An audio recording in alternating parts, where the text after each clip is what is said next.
Welcome to episode 26 of Reverse the Relapse. So today we are talking about, are you using food and your weight as an act of rebellion to say stuff you? You're in the right place if you're ready to stop the sabotage and weight regain post-weight loss surgery and start losing again. Hi, I'm Georgie Beames. I'm a psychologist who specializes in the area of emotional eating, sabotage, and weight regain for weight loss surgery patients. I work both in a weight loss surgery clinic as well as supporting women online to reverse the relapse. I honestly believe that psychology should be a mandatory part of everyone's weight loss surgery journey. Your body has had an upgrade to version 2.0 after surgery, but your mind has been operating at version 1.0. You're here to update your mind to match your body and get back on your weight loss path, and I'm here to help you. So this topic today is all around eating to rebel. So by the end of this podcast episode, you're going to understand and identify if you are secretly eating and holding on to your excess weight as an act of rebellion. And this is related to my second pillar in my version 2.0 upgrade model, which is all around your identity. And this identity is around who do you need to be in order to make your weight loss surgery a success. And we're actually clearing this exact block, this rebellion block, in the version 2.0 upgrade program next week. I'm super excited about that. So many clients that I work with are using food and weight in this way as an act of rebellion, as a way to say stuff you. So what I'm going to do for you now is I'm going to unpack the 3 common ways and share some details in terms of how this is playing out, where I see women sabotaging themselves, and this can happen before weight loss surgery, this can happen after weight loss surgery, but it's really as an act of rebellion. So the first act of rebellion is rebelling against a family member. So this can often be a parent, and to get even more specific, it's mum. It's usually mum, right? Now, if a family member was very critical of your eating and weight growing up, and for some women and many of my clients, this can still be happening, right? Even, years and years later as an adult, then you could subconsciously be sabotaging yourself as an act of rebellion or defiance.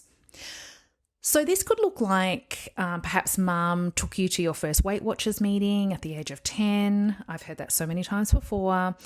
And there was always pressure for you to look perfect. Perhaps you were judged on your external appearance, and there were all these really big expectations placed on you about the way mum wanted you to look. Because, let's be honest, that reflected on her. And then subconsciously, you are keeping the weight on to say stuff you to mum, and all of this judgment and this pressure for you to look a certain way. So again, this is happening subconsciously. So I'm not about blaming and shaming anyone in the past. And I honestly believe for the most part, our parents did the best job that they knew how to do at that time. But we are still left with an impact. And that's the part that I'm more concerned about healing in you. So if you were to release your excess weight now, it would almost feel like mum has won. And if you were at your goal weight, you'd be looking perhaps the way that she always wanted you to look after all of those years of her not being happy with your appearance. Does that make sense? Now, I've used mum as an example, as I said, because that's the most common one that I've seen with my clients. But this can also relate to dad. It could be grandparents as well. Now, the second area where I see the rebellion playing out is rebelling against a comment that was made to you growing up about your eating and or weight. And I have heard this so many times when someone, now this could be a stranger, it could be a family member, it could be a neighbor, it could be a third cousin, but basically they said a hurtful and an offensive comment about your eating and weight. And you have still a very strong memory of this happening. So maybe there's a lot you can't remember growing up, but you remember this one event very, very clearly. It's basically etched in your mind. So it might have been something like, maybe you're 10 years old and you're over at a friend's house and you're enjoying your dinner, and someone says, "Oh, Stacey, be careful. If you keep eating like that, you're going to end up big for the rest of your life, young lady." Guess what happens?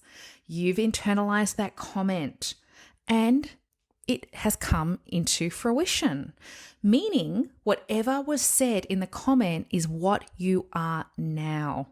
Powerful, powerful stuff. So I want you to check in to really be aware of what comments may have been said to you in the past about your eating and weight that has just become a self-fulfilling prophecy years and years later. So the third area, the third act of rebellion, is rebelling against the dieting and weight loss industry. And perhaps you might be subconsciously rebelling against the pressure to look a certain way, and more specifically for women to look a certain way, right? So what happens is you do the opposite of what society tells us we should be and the way we should look. You might be rebelling against the rules, right? Stuff you to the rules. No one tells me what to do. It could be rebelling against, the dieting and the rigidity and the deprivation or the FOMO. I'm not missing out on that. If I want to have it, I'm going to have it. Yeah.